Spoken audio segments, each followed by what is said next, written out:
est dans hors norme, partie 2. La semaine dernière, on était à la partie 1. Et la partie 1, j'ai parlé simplement de ce que Dieu m'a dit sur le fait d'être hors norme, sur ce que Dieu va faire dans cette année. Et là, durant tout le mois de janvier, je ne sais pas jusqu'où je vais m'arrêter encore, je vais voir avec vous des points qui concernent ceux qui sont hors norme. Est-ce qu'on est ensemble?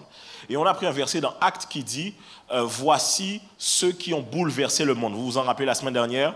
Et on prend encore un verset qu'on a pris la semaine dernière, Romains chapitre 12, verset 2. Romains 12, 2, qui dit ceci, « Ne vous conformez pas au siècle présent, mais soyez transformés par le renouvellement de l'intelligence, afin que vous discerniez quelle est la volonté de Dieu, ce qui est bon, agréable et parfait. » Amen. Ok, suivez-moi bien. Je sais qu'aujourd'hui, vous voyez, j'ai demandé au pianiste de ne pas jouer. Parce que sinon, ça vous habitue à des choses vraiment. À chaque fois, vous avez besoin d'un piano pour écouter une prédication. Vous aussi, quand même. Hein? Alléluia. Je sais, vous aimez, en fait, des fois c'est juste émotionnel. Le petit piano fait un petit son. Tu dis que c'était fort aujourd'hui. Non, c'est le petit piano qui a fait un son. Mais tu dois suivre ce que je vais dire. Amen. Ok, alors, le titre de mon message c'est les anticonformistes. Anticonformistes. Et je vais même rajouter une virgule, comme j'ai dit au premier qui est une virgule, l'anomalie du système. Les anticonformistes. Est-ce qu'on est ensemble? Est-ce qu'il y a des anticonformistes ce matin? Est-ce qu'il y a des gens qui ne se conforment pas? La Bible dit, ne vous conformez pas au siècle. Au siècle. Donc je repose la question, est-ce qu'il y a des anticonformistes? Bon, je pense que je devrais définir, parce que peut-être quelqu'un ne sait pas. Anticonformiste, comme son nom l'indique, ça veut dire quelqu'un qui ne se conforme pas. Mais se conforme pas à quoi? Au siècle présent, au monde dans lequel on vit. Est-ce qu'on est ensemble? Rappelez-vous, hors norme partie 1, j'ai expliqué que nous sommes hors normes, mais dans le monde, beaucoup de gens se déclarent comme étant en dehors de la mêlée. Mais nous sommes hors normes, pas par rapport à Dieu et sa parole, mais par rapport au monde et à ce que le monde attend de nous. Et que nous sommes selon ce que la parole de Dieu attend de nous. Et aux yeux du monde, on est vu comme étant bizarre et étrange. Est-ce que je parle à quelqu'un? Et c'est la vérité, vous allez voir que lorsque vous êtes chrétien, bon, ça va, lorsque vous êtes chrétien et que vous avez quand même du style, vous sentez bon, vous êtes frais, ça passe. Mais quand tu sais, un bon chrétien comme ça, là, non, tu vois de quel genre de chrétien que je parle? C'est une gamme de chrétiens particulière, tu vois. C'est vraiment ça, on appelle ça la crème de la crème. C'est le frère vraiment pantalon droit, chemise à carreaux à l'intérieur, pas de dégradé, pas de dégradé. Je coupe à plat, il faut que ce soit bien à plat, les petites lunettes bien carrées, épaisses comme ça. Et puis le frère a toujours une grosse Bible avec lui, tu vois, non? Tu vois quel genre de frère en Christ je parle, hein? Celui qui te dit l'Éternel est avec toi. Tu vois de quoi je parle? Celui qui ne dit jamais bonjour, qui dit toujours shalom. Tu vois de qui je parle ou pas? Et donc je parle on a ce truc-là de oui, lui c'est le. Alors lui, des fois, bon, il passe directement. On sait que c'est un chrétien, mais c'est vrai que bon, allez, quand tu es un style un peu différent, tu es normal, tranquille, tu es pudique, c'est vrai, mais voilà, t'es frais, ça passe encore. Mais vous devez savoir que c'est la vérité. Être chrétien n'est pas forcément quelque chose qui est comme si on pourrait dire fashion au jeu des hommes. Mais on a déjà dit qu'on va normaliser ça en 2023. Est-ce qu'on est ensemble?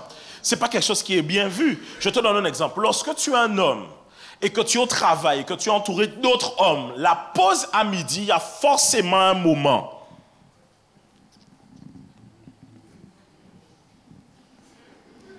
Ils savent, hein? Tu vois, ils font, tu vois, peut-être parce que madame est à côté. Donc, bon, je ne vais pas aller plus loin. Mais il y a forcément un moment où on va parler de femmes. Et lorsque tu es chrétien, tu sais que tu ne peux pas aller dans les conversations comme tout le monde. Par exemple, lorsque tu es chrétien et que tu es avec des gens, tu vois, qui ne croient pas en Christ, qui n'ont pas forcément, qui ne pratiquent pas ces valeurs-là, lorsque une femme passe à côté, il dit, pouti, maman. Toi, tu te dis, comment je réagis? Si je réagis, je ne peux pas être rabat-joie. Tu ne vas pas lui dire, c'est un péché, mon frère, ne regarde pas cette femme. Sinon, tu seras mal vu. Mais en même temps, la vérité, tu ne peux pas non plus ne rien dire et tu ne peux pas non plus rigoler à cette blague-là. Et donc, au final, on te dira quoi? Oh, monsieur, qu'a fait comme s'il pasteur. C'est comme ça maintenant, dès que quelqu'un est consacré, on l'appelle pasteur. Tu n'as jamais vu remarquer ça? Dès qu'un chrétien veut servir Dieu, on dit pasteur à famille là. Tu n'as jamais remarqué ça? Même pour une femme. Lorsqu'une femme, par exemple, parce que regarde, on est dans une génération où, quand quelqu'un est vierge, quelqu'un est puceau, les gens ont honte de pouvoir dire ça. Moi, j'ai jamais compris. C'est pas une honte que personne ne t'a vu toute nue ou tout nu. Non, ça va. Non, tu vas pas m'aimer ce matin. Le pasteur est quand même, il m'a jugé ce matin, hein, quand même. Non, c'est pas une honte que toi, on ne t'ait jamais vu nu. Au contraire, c'est une fierté, c'est la gloire de Dieu. De pouvoir dire, je me suis... De quoi? Est-ce qu'on doit se vanter que plusieurs gens nous ont vus nus.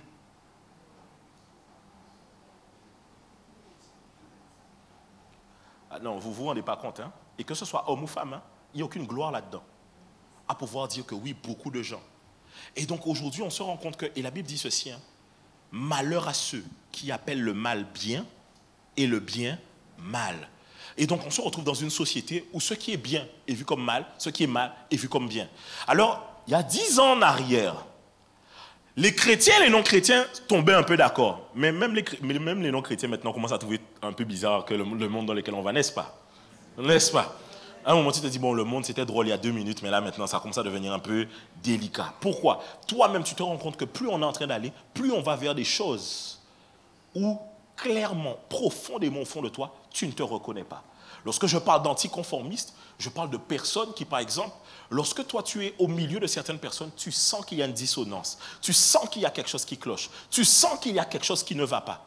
Tu parles avec les gens, tu as l'impression que vous n'êtes pas sur la même longueur d'onde. Qu'est-ce que vous faites ce week-end, hein? Ah, Bodé. T'as dit, tu fais quoi, hein, Jean-Philippe? Alors, je suis en jeûne vendredi et en ce moment, je cherche le Seigneur. Donc ce week-end, dimanche, j'irai à l'église. L'après-midi, je resterai observer la parole de Dieu parce qu'il est bon et éternel à jamais. Et Jean-Philippe, on va te écouter au travail. On va te écouter. Tu sais, et puis, tu sais, en plus, on vit dans une société où les gens mentent et sont hypocrites énormément. Vous pensez que sur tous les plateaux télé, la façon dont les gens pensent et parlent, que c'est comme ça qu'ils parlent en backstage? Vous pensez que sur tous les plateaux télé, quand on te dit, ça c'est mal, vous avez beaucoup, il y a maintenant beaucoup de trucs de cause que les gens ont. Vous pensez que sur les plateaux télé, tout le monde est d'accord avec tout ce qui se passe dans le monde? Les gens font juste semblant d'avoir de bonnes choses, mais en backstage, les gens ne sont pas d'accord. Tout comme des fois, quand tu dis que tu es chrétien, ils te disent, non, il n'y a rien, ça ne nous dérange pas. Mais en backstage, ils disent, qu'est-ce que là d'après? Et tu vas te rendre compte que souvent, aux Antilles, et ça c'est en train de changer, il y avait ce truc-là, cette honte d'être chrétien. Je me rappelle quand je me suis converti en 2010, j'étais vraiment quelqu'un de particulier à l'école. Je ne sais pas pourquoi vous voulez déjà commencer à rigoler, hein? J'étais un bon élève. Vers la fin de mon lycée, mais au début, j'avais avertissement travail, comportement, absence, je me battais énormément. Et arrivé en fin seconde, début première, j'accepte le Seigneur Jésus dans ma vie. Et quand j'accepte le Seigneur Jésus dans ma vie, j'apprends qu'il y a des réunions de chrétiens au lycée, en tout cas des chrétiens qui se connaissent. Et vous savez, il y a un truc qu'on appelle... voilà, vous connaissez, hein? Voilà. Donc, dans certains lycées, tu as des groupes de chrétiens, des fois, qui se rassemblent et qui partagent ensemble. Et donc, j'ai su que, oh, tel était chrétien. Ça fait 1 an que je connais tel est chrétien. Oh, tel est chrétien. Tel croit en Dieu, tel... Je suis allé les voir, je leur ai dit, mais vous n'avez pas honte? Je leur ai dit, non, vrai. Un gars comme moi qui mettait le désordre à l'école, vous n'êtes jamais venu m'évangéliser? Non, j'étais connu pour mettre le désordre. Je t'assure. Aujourd'hui, quand les gens savent que je suis pasteur, c'est pour ça que des fois, ils pensent que c'est une arnaque, parce qu'ils se disent que c'est pas possible. Ils se disent que non, c'est pas possible. Non, vrai, désordre de chez désordre. Et j'étais connu pour quelqu'un comme ça. Et je vous assure, quand j'ai accepté Jésus dans ma vie, j'étais choqué de savoir combien de chrétiens il y avait dans mon lycée, mais qui ne m'avaient jamais évangélisé parce qu'ils avaient honte d'être chrétiens. Combien de gens, des fois, sont chrétiens, mais ont honte? Quand ils entendent qu'on parle mal d'une église, ils ne parlent pas trop parce qu'ils ont peur qu'eux aussi, on parle mal d'eux à la fin. Quand ils entendent qu'on parle mal d'un homme de Dieu, ils ne défendent pas trop parce qu'ils ont peur aussi qu'eux aussi, comme on a attaqué l'homme de Dieu, on les attaque aussi. Mais les choses sont sur le point de changer. Est-ce qu'on est ensemble? Je parle aux gens qui ne se sentent pas à l'aise. Tu sens que tu ne fites pas dans le truc. Il n'y a que quand tu regardes, c'est que quand tu viens à l'église que tu te sens bien. Quand tu es à l'église, tu peux te dire, ah ouais là, sanctification. Mais quand tu es à l'extérieur, tu te dis, mais qu'est-ce qui se passe? Alors on va voir ensemble comment Daniel a pu être dans un milieu où les gens ne sont pas comme lui, mais il a pu percer dans ce milieu. Est-ce qu'on est ensemble?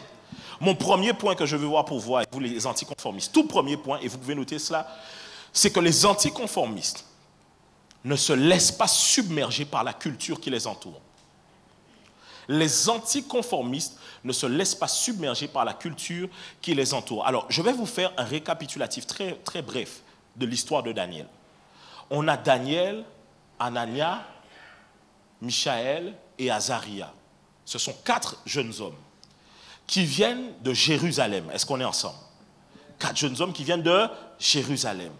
et qui ont été déportés lorsque le roi Nebuchadnezzar de Babylone est venu et a siégé Jérusalem. Et donc il a récupéré ceux qu'il avait capturés et les a ramenés en Babylone. Donc Daniel et ses compagnons viennent de Jérusalem, ils ont été déportés en Babylone.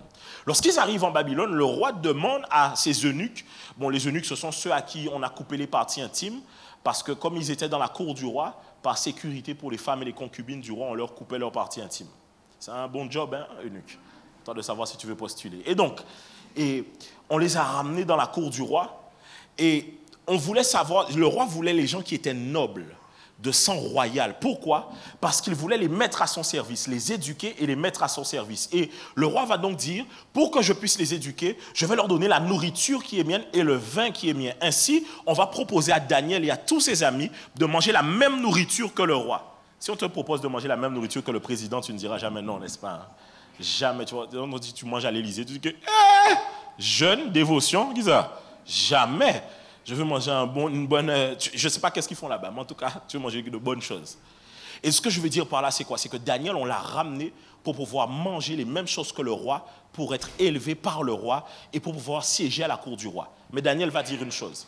Il va dire, moi, je ne veux pas manger comme ce que le roi mange.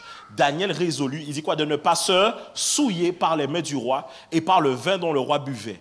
Et il pria les chefs des eunuques, le chef des eunuques de ne pas l'obliger à se souiller. Et le chef des eunuques dit à Daniel, mais il y a un problème. Si dans quelques jours le roi vient et qu'il voit que tu n'es pas en pleine forme, c'est ma tête qu'on coupera. Et Daniel lance un défi. Daniel va dire ceci, dans 10 jours, tu vas observer si on est en forme ou pas. Si on est en forme, alors tu nous permettras de continuer à manger ainsi. Si on n'est pas en forme, on mangera les mets du roi. Donc, ils ont été déportés. Ensuite, il y a eu l'épreuve de la nourriture. Le roi a vu qu'ils ont été en meilleure forme et qu'ils ont de la sagesse. Le roi les a pris avec eux. Et au chapitre 2, juste après, le roi aura un songe. Et le roi va demander à ce qu'on puisse, lui, il ne se rappelle pas du songe. Il se réveille le matin, il ne se rappelle pas du songe. Et donc, le roi va demander à ce que quelqu'un puisse venir lui ramener à la mémoire quel songe. C'est-à-dire qu'il avait besoin que quelqu'un lui révèle c'était quoi le songe qu'il avait fait. Quel défi. Et après ça, on a une autre partie. Donc, première partie, on a vu la déportation, n'est-ce pas? 1, directement déportation. 2, l'épreuve de la nourriture. 3, le rêve de Nebuchadnezzar. Et on a 4, la statue de Nebuchadnezzar. Dans le chapitre 3, donc quand vous allez lire ces 3 chapitres, chapitre 1, on parle de la déportation, de l'épreuve de la nourriture. Chapitre 2, on parle du rêve de Nebuchadnezzar. Et chapitre 3, on va parler de la statue. À un moment, dans le chapitre 3, le roi érige une statue et il va demander à ce que tout le monde puisse s'agenouiller devant la statue, en adorant la statue. Et seul Daniel et ses compagnons ne vont pas s'agenouiller. Est-ce qu'on est bon? Donc, comme je vous ai dit à la maison, vous rentrez et vous allez lire cela. Alors, les points que je veux voir avec vous, c'est premièrement, les anticonformistes, selon les 3 premiers chapitres de Daniel, ne se laissent pas submerger par la culture qui les entoure. Daniel n'a pas mangé la nourriture qu'on lui a proposée. Daniel n'a pas bu le vin qu'on lui a proposé. Et j'expliquais au premier culte que vous devez comprendre que la nourriture, c'est très spirituel. Vous avez déjà entendu les gens vous dire que si tu manges dans un rêve, c'est qu'on t'a initié à la sorcellerie. Vous avez déjà entendu ça ou pas? Vous avez jamais entendu ça? Il y a quelqu'un qui m'a regardé comme ça. Oh, tu as mangé dans un rêve hier soir. Non. Oui, il y a des gens qui disent ça, que oui, si tu manges dans un rêve, c'est la sorcellerie. Alors, je vais vous expliquer. Il peut arriver effectivement que si tu te retrouves tous les soirs à manger avec des gens à table dans un rêve, c'est bizarre, c'est vraiment bizarre. Il faut qu'on prenne un rendez-vous. Mais des fois aussi, c'est juste que tu as faim avant d'aller dormir. Tu te lèves, vas manger un yaourt, rendors-toi, je t'assure, tu ne vas plus jamais arriver de ça. Et donc, oui, la nourriture a un aspect spirituel. La nourriture est tellement importante que, regardez, dans la Nouvelle Alliance, en ce qui concerne l'Église, voici les conseils que l'apôtre Paul va expliquer. Que quand quelqu'un pêche, vit dans le péché, ce n'est pas qu'il pêche, mais il vit dans le péché, qu'il ne se repent pas, qu'on lui a déjà parlé, qu'il ne veut pas et qu'il ne souhaite pas suivre la parole de Dieu. On ne parle même pas de quelqu'un qui a renié simplement la foi. On parle de quelqu'un à qui on a dit de sortir de la vie de péché. Quelqu'un à qui on a déjà parlé qui ne veut pas, quelqu'un que le conseil même de l'Église a déjà parlé, il ne veut pas, l'apôtre Paul conseille de ne pas manger avec une telle personne. Pourquoi? Parce que la nourriture est un des moyens par lesquels on peut initier quelqu'un. Fais attention au riz haricot rouge que Tacha t'invite à manger tous les dimanches soirs, toi aussi.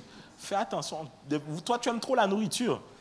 Depuis on dit, on vient manger un haricot rouge à casa, on va courir vite. Tu ne sais pas, qu'est-ce que l'on met dedans? La nourriture. Écoutez, tellement la nourriture a un impact sur le corps, le moyen par lequel vous communiez aux souffrances de Christ, c'est en mangeant le corps de Christ et en buvant le sang de Christ qui a coulé à la croix. Est-ce qu'on est ensemble? Dis avec moi la nourriture. Et Daniel donc va refuser de manger la même nourriture que les gens de Babylone. Et cette nourriture, c'était quoi? On a lu ça tout à l'heure. La nourriture, c'était quoi en réalité? Daniel a refusé de manger les mets et a demandé à ce qu'on lui donne des légumes et de l'eau. Simplement.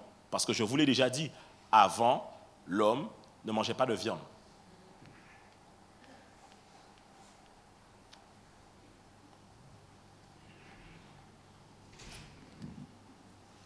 Manger de la viande à la base, c'était quelque chose pour les païens. Remets-toi dans le contexte.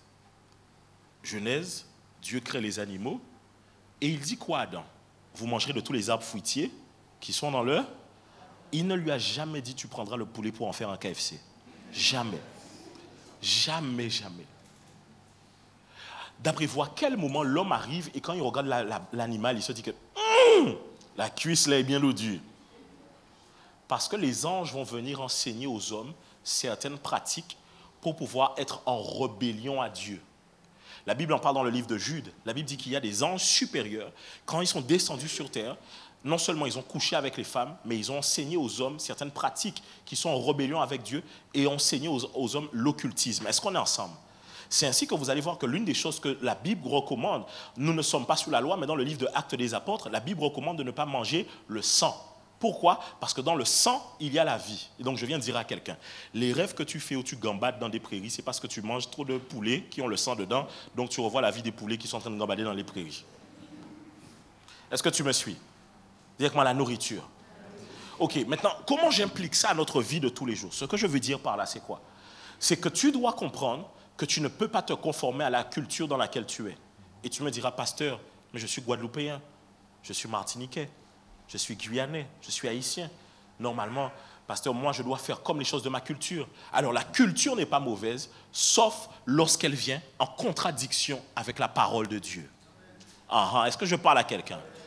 Et donc, de la même manière qu'il y a les normes officielles, il y a les normes officieuses. Et de la même manière qu'il y a une culture officielle, ça veut dire qu'on sait que ça fait partie de notre culture, il y a des choses qui font partie de la culture antillaise sans être dites comme étant de la culture antillaise.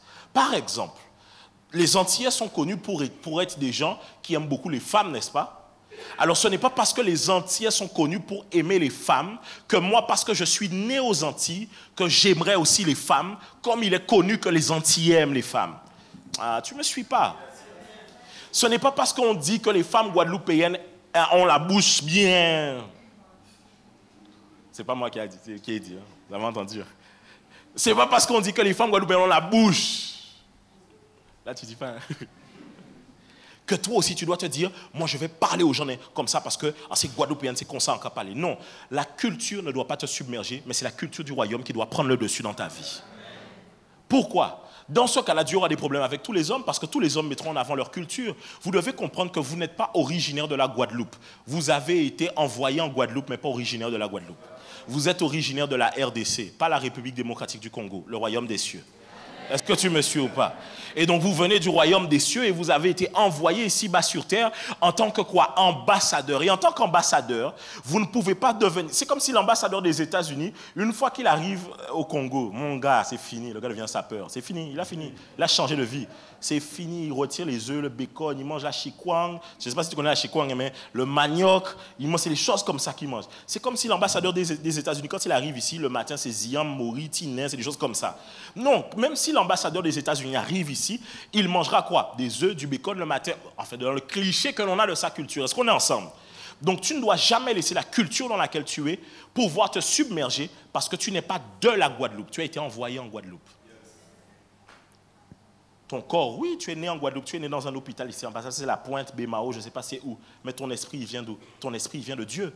Et donc tu ne peux pas vouloir te laisser submerger par la culture dans laquelle tu es. Alors, est-ce que la culture est mauvaise? Non, mais sauf lorsqu'elle vient en inadéquation avec la parole de Dieu. Par exemple, j'aimerais expliquer ceci, que Daniel a compris qu'il ne joue pas avec les mêmes règles que tout le monde.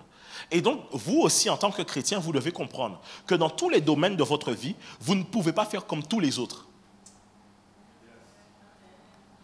Écoutez, je peux parler aux sœurs, s'il vous plaît. Les sœurs, ça va? Dites avec moi, pasteur. Pasteur, je te pardonne. Dis-nous la vérité, pasteur.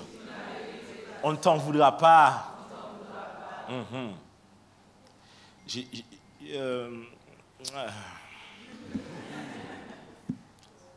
Faire un enfant à un homme ne le fera pas rester.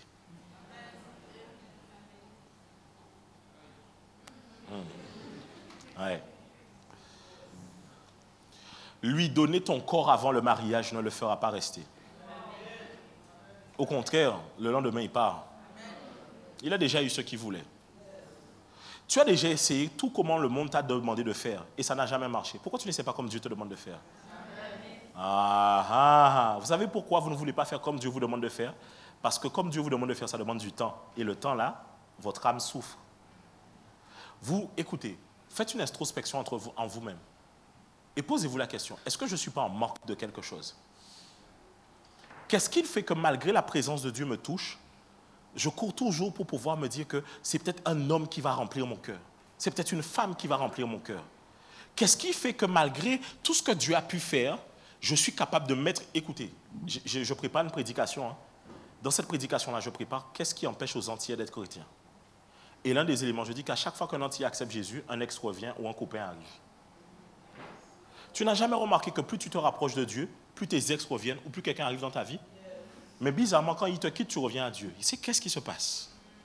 Parce qu'il y a quelque chose que tu dois pouvoir défaire et pouvoir dire, ok, je comprends que je suis chrétien, je suis chrétienne. Et donc, j'attends le temps de Dieu. Je me préserve jusqu'au mariage.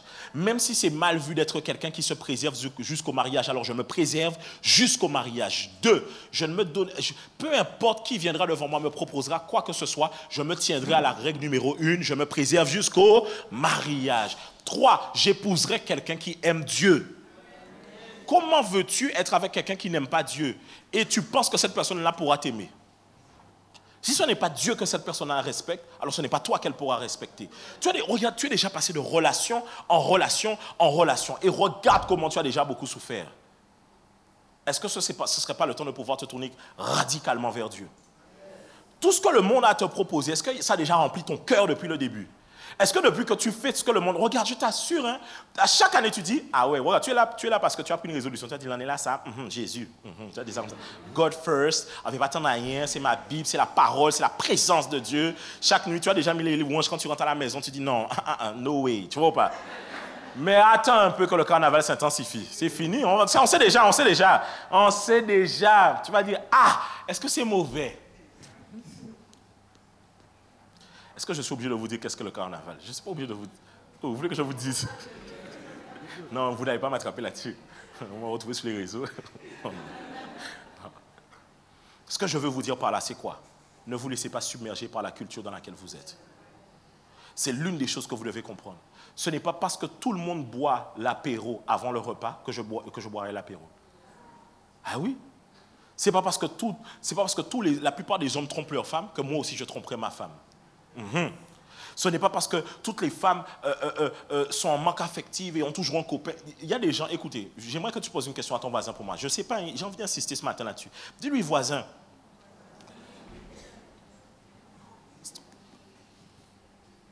c'est quand ton temps le plus maximum en tant que célibataire?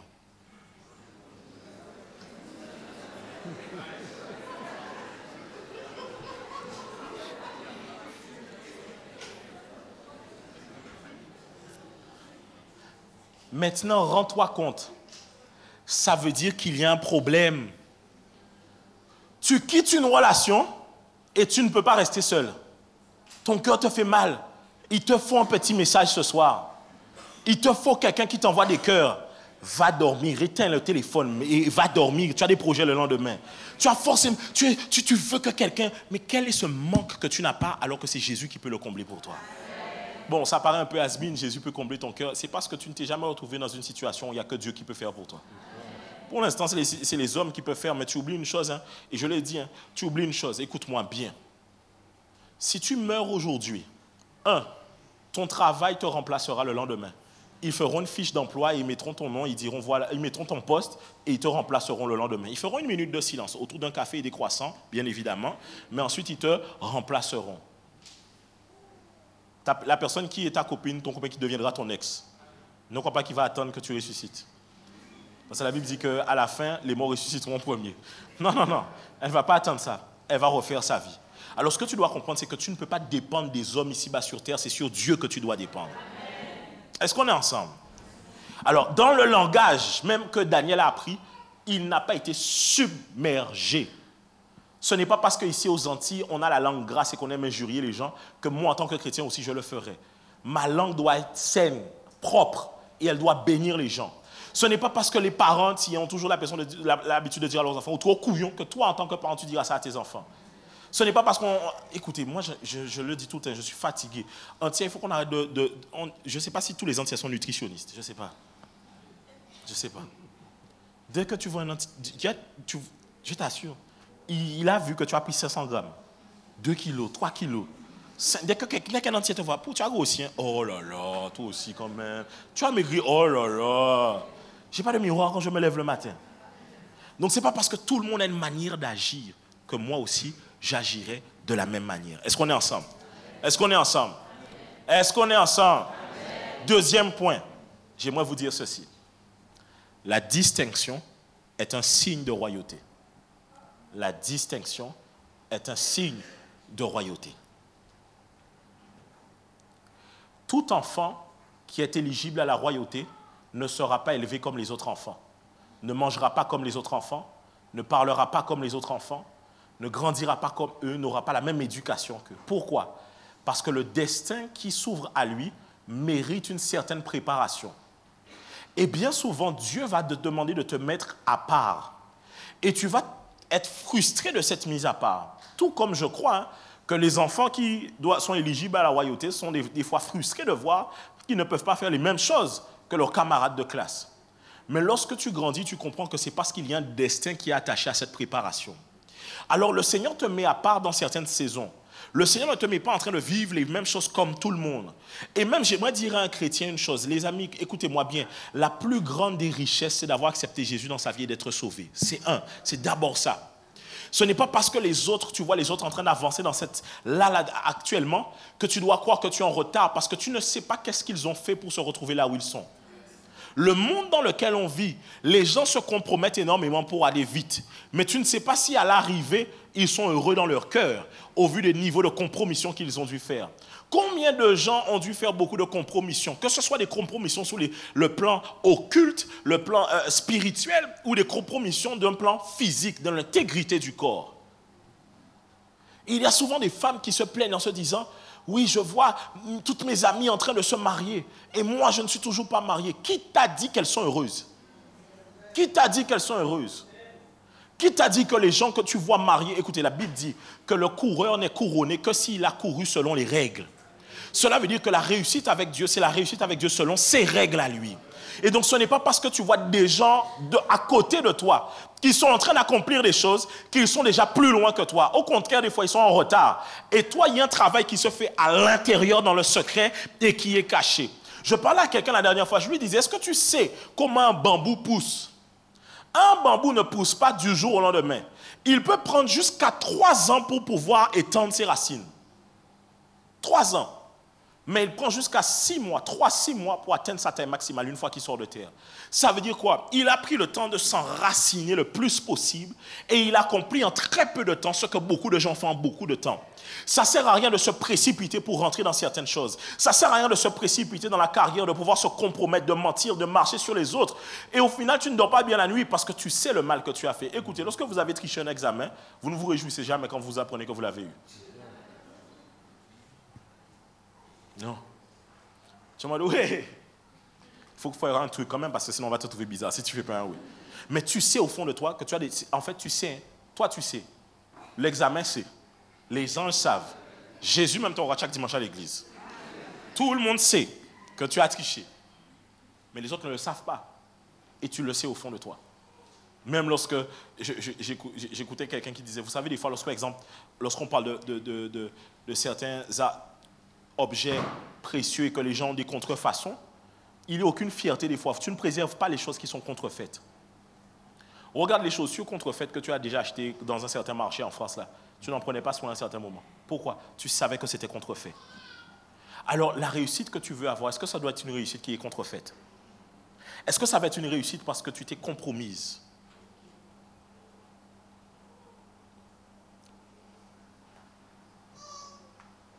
On vit dans une génération en plus où... Non, je ne vais même pas dire ça. Je ne vais même pas dire ça. Mais c'est étrange de voir que... Vous savez, hein, regarde toutes ces choses. Au fur et à mesure, il y a beaucoup de choses qui sortent. Tu entends, il y a 10 ans, 15 ans, ce genre de choses se sont passées. Parce qu'au final, les gens finissent par avoir des remords au fond d'eux pour la compromission dont ils ont fait preuve à un certain moment donné de leur vie.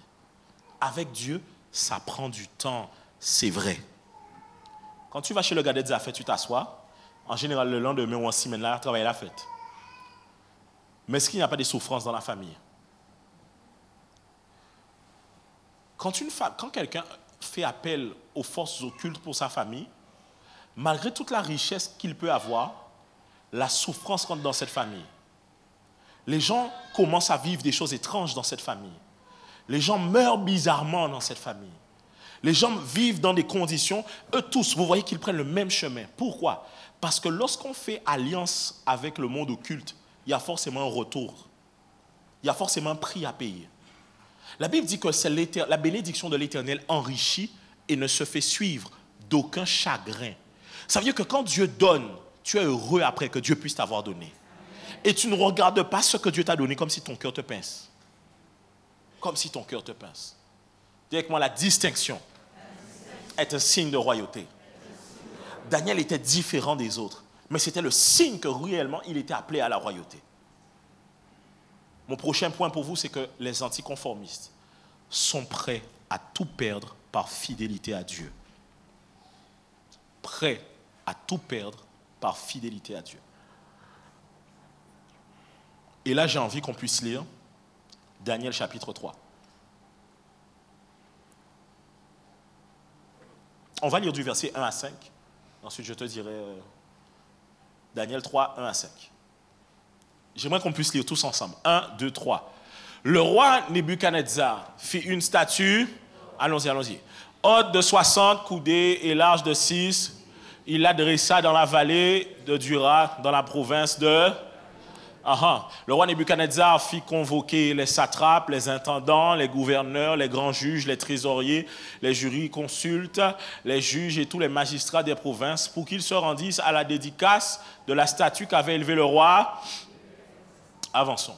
Alors les satrapes, les intendants, les gouverneurs, les grands juges, les trésoriens, les jurisconsultes, c'est long, s'assemblèrent pour la dédicace de la statue qu'avait élevée le roi Nebuchadnezzar. Ils se placèrent devant la statue qu'avait élevée Nebuchadnezzar. Avançons.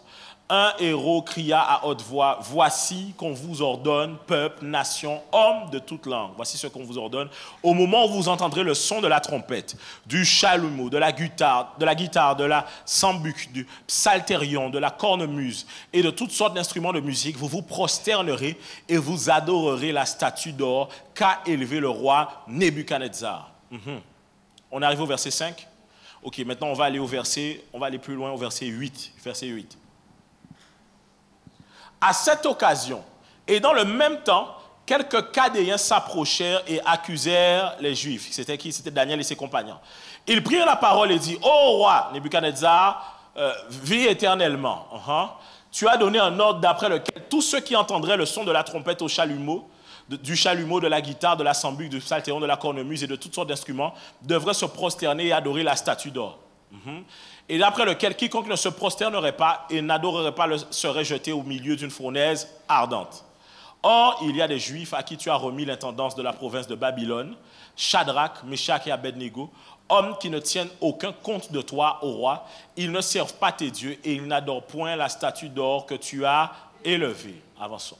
Alors Nebuchadnezzar, irrité et furieux, donna l'ordre qu'on amena Shadrach, Meshach et Abednego, et ces hommes furent amenés devant le roi. Alors, tu as mis une petite trompette. Je veux qu'on se remette dans l'ambiance. Il faut le démuter.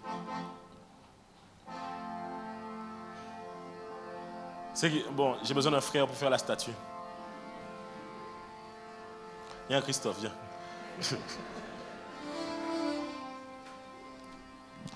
Quelle belle statue. Ok, viens avec toi là. Alors, le roi va ériger une statue. Et donc il dit au son de la trompette. Il dit au son de la trompette, attends. Il dit au son de la trompette, vous allez devoir vous agenouiller devant cette statue. Donc tout le monde connaît Nebuchadnezzar, ils savent comment le gars est cruel, comment le gars est difficile.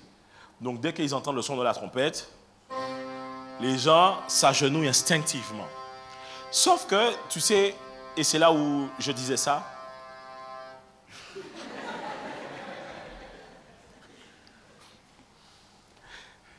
quand tu es anticonformiste, tu n'auras pas de problème forcément avec celui qui a établi le système.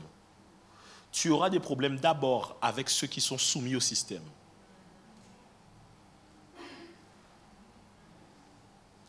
C'est eux qui vont te poser problème d'abord. Pourquoi? Parce qu'ils se diront, comment se fait-tu que toi, tu ne fasses pas comme nous et que tu n'ailles pas dans le même sens que nous? Et attention, je parle du système du monde. Est-ce qu'on est ensemble? Et donc là maintenant, vous avez les Chaldéens, des gens qui sont rassemblés, les mages, et ils disent, c'est pas normal, il faut qu'on aille dire ça au roi. Et donc ils appellent Shadrach, Meshach et Abednego. Et ils leur disent, qui étaient les amis de Daniel, ils leur disent, si vous ne vous agenouillez pas devant la statue maintenant, vous serez jetés dans la fournaise. Mais pour moi, la suite. Nebuchadnezzar a pris la parole et leur dit, est-ce de propos délibérés, Shadrach, Meshach et Abednego, que vous ne servez pas mes dieux et que vous n'adorez pas la statue d'or que j'ai élevée? Maintenant, tenez-vous prêts. Et au moment où vous entendrez le son de la trompette, du chal, ok, il dit quoi? De toutes sortes d'instruments, vous vous prosternerez et vous adorerez la statue que j'ai faite. Si vous ne l'adorez pas, vous serez jetés à l'instant même au milieu d'une fournaise ardente. Et quel est le Dieu qui vous délivrera de ma main? Shadrach, Meshach et Abednego répliquèrent au roi Nebuchadnezzar, nous n'avons pas besoin de te répondre. Quelle fermeté. Verset suivant. Bon, jusque-là, peut-être que toi, tu aurais répondu pareil, mais attends la suite. Voici notre Dieu que nous servons peut nous délivrer de la fournaise ardente et il nous délivrera de ta main au roi. Avançons. Sinon, sache au roi que nous ne servirons pas tes dieux et que nous n'adorerons pas la statue d'or que tu as élevée. Vas-y. Sur quoi Nebuchadnezzar fut rempli de... Et il changea de... En tournant ses regards contre Shadrach, Meshach, ça veut dire qu'il les appréciait parce qu'ils étaient des gens sages. Et du jour au lendemain, son regard a changé vers eux. Il reprit la parole et ordonna de chauffer la fournaise 7 fois plus qu'il ne convenait de la... À ce moment-là, tu fais quoi? On parle d'un four debout devant tout le monde. On parle d'un four mais extrêmement chaud. Et on dit qu'on te jette maintenant dans la fournaise.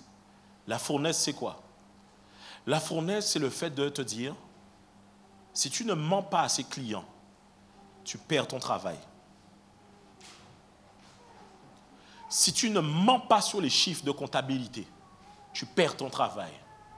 Si tu ne couches pas avec moi, je ne te donne pas cette promotion et je ferai tout pour qu'on puisse te renvoyer. Si tu ne couches pas avec moi avant le mariage, je ne t'épouserai jamais. Je dois savoir quel genre de femme que tu es au lit avant de pouvoir t'épouser. Si tu ne me donnes pas d'enfant, je ne t'épouserai jamais. C'est ça la fournaise. Ce sont toutes ces compromissions auxquelles vous êtes mis face jour après jour, où le monde est en train de vous dire, si tu ne fais pas, tu n'auras pas.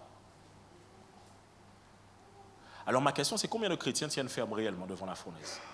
Combien de chrétiens réellement, lorsqu'ils sont en face de la fournaise, ils savent dire à Nebuchadnezzar que même si Dieu ne nous délivre pas, même si je perds le travail, je continuerai à adorer Dieu tel qu'il est pour ce qu'il a fait pour moi. Alors ma question pour toi, c'est est-ce que dans la vie de tous les jours, dès qu'on te présente la fournaise, tu dis que je vous assure, le diable sait sur quoi appuyer quand il doit appuyer. Le diable sait ce que vous... Écoutez, vous savez, votre plus grande phobie, vous en avez déjà parlé à des gens, n'est-ce pas? Je vous pose la question. Merci Christophe. Votre plus grande phobie, vous en avez déjà parlé à des gens, n'est-ce pas? Vous en avez déjà parlé à des gens, n'est-ce pas? Est-ce que vous savez que sur Terre, il y a des gens qui sont possédés, n'est-ce pas? Vous le savez. Donc potentiellement, le diable est déjà au courant, c'est quoi votre phobie? Il sait c'est quoi votre plus grande crainte. Alors est-ce que vous pensez que le diable ne va pas jouer là-dessus? Certains, vous êtes tellement attachés à votre travail, plus à votre travail qu'à Dieu, que le diable vous fera du chantage là-dessus. Vous êtes tellement attachés à l'amour. Écoutez, il y a des gens, ils sont tellement fanats de l'amour. Tu sais, il y a des gens, ils ne sont pas amoureux de certaines personnes, ils sont amoureux de l'amour. Non. Il y a des gens, ils ne sont pas amoureux de toi, ils sont amoureux de l'amour. Ce n'est pas toi, c'est l'amour qu'ils aiment, le truc. Tu sais, Netflix, c'est chill, tu vois, c'est ça là qu'ils aiment. Le truc d'avoir quelqu'un avec qui aller au ciné. C'est pas vrai. Ça aurait pu être quelqu'un d'autre, ça aurait été la même chose. Ils sont juste amoureux de l'amour. Tu es tellement attaché à ça que quand tu es en face, tu n'arrives pas à faire ce que Dieu te demande de faire. Tu n'arrives pas à prendre la direction que tu te demandes de faire. Et dans le monde, tu rencontres un petit chou bébé comme ça. Un sucre. Le gars est doux avec toi. Et tu sais quoi? Il prie avant de manger. Il te dit, tu crois en Dieu? Mais moi aussi. Mais tu sais comme il ne sait pas comment tu crois en Dieu, il fait Amen. Non. Le gars, et tu sais, hein, il sait qu'il ne peut pas t'attraper comme ça. Il te dit, tu sais, on n'est pas obligé de le faire maintenant. J'attendrai ton temps. Et toi, tu viens me voir. Pasteur, il me respecte. Pasteur, il m'aime. Pasteur, il est trop bien, pasteur. Ah, Dieu. Ça, c'est la fournaise. C'est la fournaise. Tu étais un gars. Tu sais que dans la rue, tu faisais beaucoup plus d'argent que tu fais maintenant. Tu le sais. Quand tu calcules les sommes que tu faisais de ce que tu vendais, tu sais que, tu n'aurais pas galéré autant. Là, le diable vient te dire, l'herbe, c'est Dieu qui l'a créée. Le diable, non, c'est Dieu qui l'a créée, l'herbe. Est-ce que c'est mauvais? Et si ça permet à certaines personnes de se sentir mieux, c'est dans la volonté de Dieu. Tu vois, le serpent, quand il te parle. Et en plus, il te dit, et sur tes bénéfices, tu pourras amener la dîme. Parce que tu es en face d'une situation, hein, où peut-être tu as ton enfant et tu dois prendre soin de ton enfant, tu dois acheter des choses pour la rentrée, tu dois prendre des médicaments et tu sens que l'argent te manque. Tu sais ce que tu peux faire. Tu as juste un seul coup de fil à passer et les choses changent. C'est la fournaise. Tu te retrouves dans une histoire, mêlé dans une histoire. Imaginons que quelqu'un vient te voir. On vient, tu as donné ta vie à Christ. Tu arrives, retournes dans ton quartier que tu n'as pas été depuis longtemps. On te braque. Hein, autrement dit, il y a pété bras. Tu sais quel numéro appeler pour renverser la tendance et aller récupérer ce qu'on t'a pris et plus que ce que l'on t'a pris. Tu sais comment mettre tout le monde d'accord dans le quartier là ici. Tu sais, tu connais la technique. C'est la fournaise. C'est la fournaise. Tu sais que si tu appelles ton oncle là, il va te faire passer dans l'emploi que tu veux. Mais il va te demander de rentrer dans la chose dans laquelle lui aussi il est rentré pour rentrer dans cet emploi-là. Il va te dire, mon petit, moi il n'y a pas de souci, hein, je peux t'amener loin avec moi. Mais il faudra que tu rentres aussi là-bas avec moi. La fournaise. Tu dois te rendre compte qu'à chaque fois tu seras mis en face de certaines difficultés. Et ces difficultés viennent révéler à quel point tu es accroché à Dieu ou tu es toujours en train de regarder en arrière vers le monde. Ma question pour vous, c'est est-ce que, écoutez, les anticonformistes sont prêts à tout perdre, à se mettre tout le monde à dos pour suivre Jésus, quitte à ce que les gens ne les comprennent pas. Et Jésus disait ceci, ce que je fais aujourd'hui, vous ne le comprenez pas, mais vous le comprendrez plus tard. Tu sais, lorsque tu es anticonformiste, quand je dis anticonformiste, comprends-moi bien, que tu vas selon ce que Dieu attend de toi et pas selon ce que le monde attend de toi, au début, ta famille te rejettera. Tes amis te rejetteront, je t'assure. Tu sais, ils acceptent ça parce que tu es à Renaissance et tu t'habilles toujours normalement. Tu vois ce que je veux dire? Si tu étais habillé bizarre, je t'avais dit, coupe les locks, coupe tout, retire les piercings, on t'aurait déjà catalogué. Donc, ils ont un temps de tolérance beaucoup plus grand parce que tu n'as pas trop changé visuellement. Mais tôt ou tard, les choses de l'esprit vont les gêner. Parce que tôt ou tard, la distinction que tu as fera trop de dissonance dans le groupe. Mais j'aimerais te dire une chose. Ce n'est pas parce que les gens te rejettent que Dieu t'a rejeté, mais mieux que toi, tu dois les rejeter. Parce que comme Joseph, on l'a rejeté au départ, c'est de lui qu'on avait besoin à la fin. Les gens te rejettent au départ lorsque tu acceptes Jésus. Mais 5 ans après, c'est toi qu'on vient voir pour des sujets de prière. 5 ans après, c'est toi qu'on vient voir pour pouvoir prier pour le couple dans telle famille qui est en train d'être au bord du divorce. 5 ans après, c'est toi qu'on vient voir pour te dire, j'ai vu que ta vie a changé, montre-moi comment tu peux faire. 5 ans après, on te dit, il y a quelque chose qui a changé. Tu n'as pas remarqué, depuis que tu as accepté Jésus, on te dit qu'il y a un truc qui a changé. Tu n'as pas remarqué ça? On dit, mais je te vois, tu es la même personne, mais tu n'as pas changé de coiffure, pas de lunettes, pas où fait dentition là. Mais on sent qu'il y a quelque chose qui a, parce que la gloire de Dieu est sur toi. Alors n'aie pas peur d'être différent, d'être rejeté. Et je le dis, je le répète, il y a des gens qui accepteront Jésus tout de suite quand tu leur prêches. Mais il y a des gens qui accepteront Jésus dans 10 ans. Tu sais, ils attendent de voir combien de temps tu peux durer. Ils attendent, ils se disent, si un tel arrive à durer 5 ans encore, ah ouais, je donne ma vie à Jésus. Parce qu'ils savent d'où est-ce que tu viens. Et j'ai vu Jésus changer la vie de plusieurs personnes.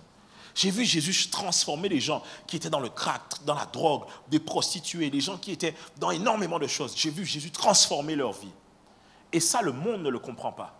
C'est la raison pour laquelle le monde ne peut pas accepter ce genre de choses parce qu'il ne le comprend pas. Et je finirai par ceci. Les bénéfices que les anticonformistes peuvent avoir. Voici les bénéfices. 1.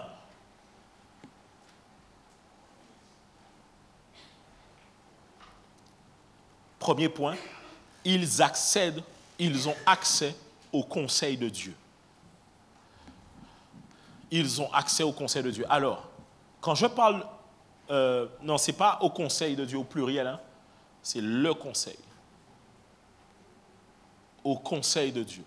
Quand on dit au conseil de Dieu, il faut savoir que Dieu dit dans sa parole, je crois dans le livre, c'est Amos, je crois, où il dit, Dieu ne fait rien et quoi que ce soit sans révéler à ses serviteurs, ses prophètes. C'est que Dieu ne fait rien sur la terre s'il n'a pas prévenu des hommes à lui sur la terre ou des femmes à lui sur la terre.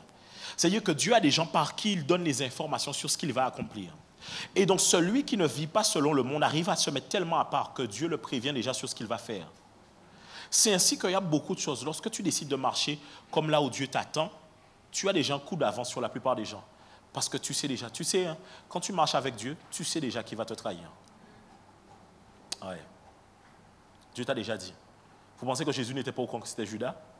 Jésus, il savait que parmi eux, il allait avoir forcément quelqu'un. Lorsque tu mets Dieu de ton côté, il te donne d'avance qu'est-ce qui va se passer. Ainsi, ton cœur est beaucoup plus en paix. Tu as accès au conseil de Dieu. Quand le roi voulait avoir accès à ce rêve, les scribes, les magiciens ont dit que ce genre de révélations ne peuvent se trouver que dans la demeure des dieux, qui n'est pas parmi les hommes. Mais Daniel a réussi à avoir cette information. Deuxièmement, donc j'ai dit premièrement, ils ont accès au conseil de Dieu. Deuxièmement, ceux qui sont anticonformistes selon la parole de Dieu, ils ont une supériorité spirituelle. Quand je parle de supériorité spirituelle, c'est que, écoutez les amis, qu'on soit clair, qu'on ne vous mente pas.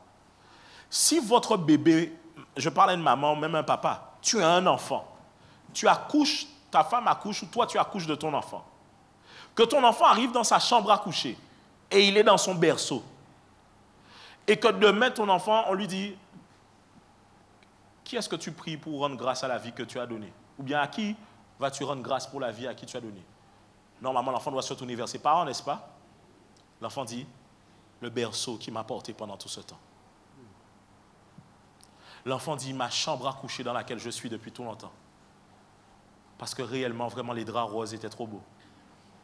Tu trouves cela absurde? Mais attends, j'arrive. L'enfant dit, moi, c'est la clim qui était allumée dans la chambre que je vais remercier parce qu'elle soufflait tellement bien. Ce n'est pas mes parents, moi, c'est la clim parce que la clim, comme elle est en contact avec mes parents, je remercie mes parents d'une certaine manière. Qu'est-ce que je suis en train de dire?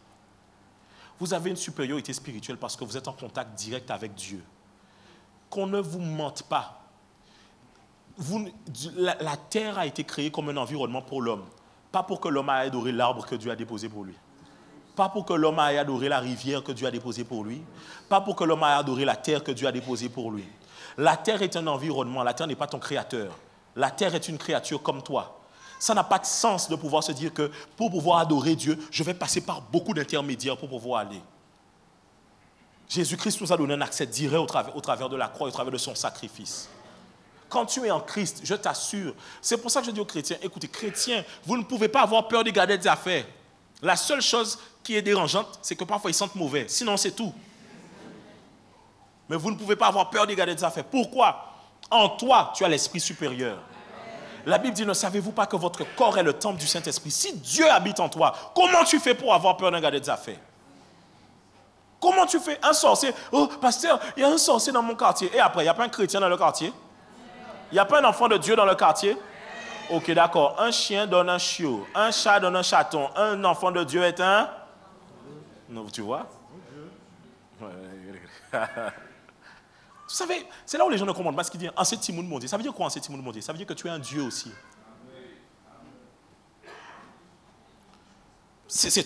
En fait, écoutez, la raison pour laquelle on crucifie Jésus, c'est parce que Jésus dit qu'il est enfant de Dieu. Vous dites vous êtes enfant de Dieu en mode en cette Timoun Mondier, c'est quelque chose de normal. Faites attention, hein. Il y a plusieurs années avant, ce n'était pas quelque chose de normal. Hein. On tuait les gens pour ça. Parce que quelqu'un qui dit qu'il est enfant de Dieu, il est en train de dire qu'il a la même nature que Dieu et donc, en d'autres termes, il est Dieu sur terre. Ok, comment un Dieu sur terre peut avoir peur d'un gars des affaires qui se transforme en chat ou je ne sais pas quoi? Tu te rends compte de la bassesse de la chose? Donc, toutes les transformations qu'il y a, c'est en chien que les gens tournent. C'est pas en aigle, tu vois? C'est pas... Tous les trucs comme qu'il y a, qui existent. En plus, un chien créole, tu vois pas? Toutes les transformations qui existent. Ah, Dieu, délivre-nous. Vous vous rendez compte que les chrétiens, écoutez, quand tu lis l'histoire de Daniel, tu lis l'histoire de Joseph. Est-ce que quelqu'un est béni ce matin? Amen. Tu lis l'histoire de Daniel, quelqu'un de Joseph, de Moïse. Vous vous rendez compte qu'à chaque fois, et c'est là où je dis que j'ai un problème avec la religion chrétienne. J'ai un problème avec ça. J'ai un problème avec la religion chrétienne. Je n'ai pas un problème avec le christianisme. J'ai un problème avec la religion chrétienne. La religion chrétienne, c'est quoi? C'est comment les hommes ont voulu structurer ce qui s'est passé avec Jésus et ont donné à ça une espèce d'image. Un peu en mode, tu sais, Jean, quand on te parle de Jésus, tu imagines toujours qu'il y a une petite musique en fond qui fait oh! Comme si les chrétiens, tu sais, ils sont douillets. C'est pas vrai. Le Dieu redoutable habite à l'intérieur de nous. Cela veut dire que quand j'arrive dans un quartier, ce n'est pas à moi de trembler, c'est aux sorciers de trembler dans le quartier. Normalement, les histoires qu'on vient mettre les poulets dans le 4 chemins de chez toi, c'est pas normal. Ça doit s'arrêter, ça doit s'arrêter. Comment c'est en face de chez toi qu'on met les poulets à chaque fois? C'est impossible. Réfléchissez bien. Vous avez Dieu à l'intérieur de vous. Si Dieu est avec vous, qui peut se lever contre vous? Daniel avait la supériorité. C'est la raison pour laquelle, quand je disais hors norme, je disais que hors norme aussi, pourquoi? Parce que Dieu va vous donner la supériorité en science, en sagesse et en intelligence. Que cette année, on puisse te donner des postes auxquels normalement tu n'as même pas accès. Mais la sagesse que tu as te donne accès à ces postes-là. Tu n'as même peut-être pas les qualifications, mais Dieu se sert de toi. Tu n'es peut-être pas qualifié, tu es sous-qualifié, mais tu arrives à remplir plus d'objectifs que ceux qui sont surqualifiés. Est-ce que je parle à quelqu'un?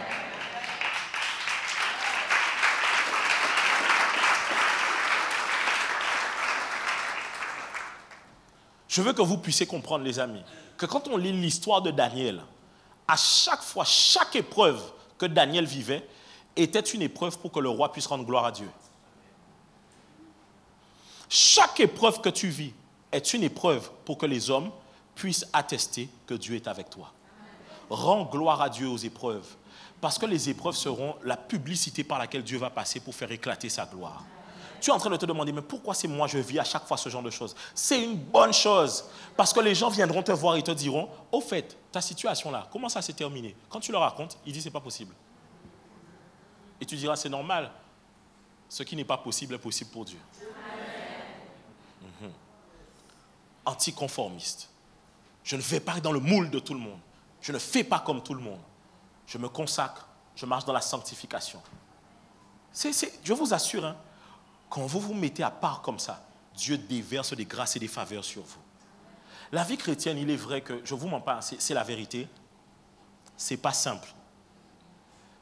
Parce que quand on dit que tu vas à contre-courant, c'est qu'il y a des forces qui sont en face de toi.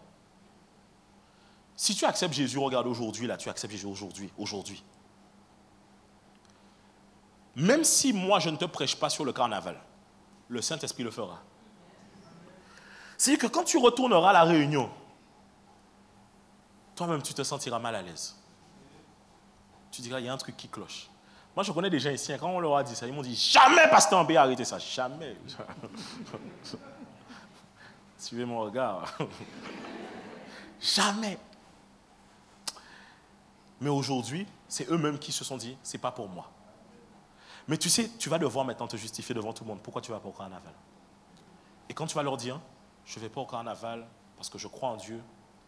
Et vous le savez, au carnaval, ne faites pas genre, vous ne savez pas qu'au carnaval, à chaque nouvelle saison, il y a des choses qui sont faites pour la... Il ne faut pas faire qu'on se dise pas ça. Non, il ne faut pas me toucher le micro. Vous le savez.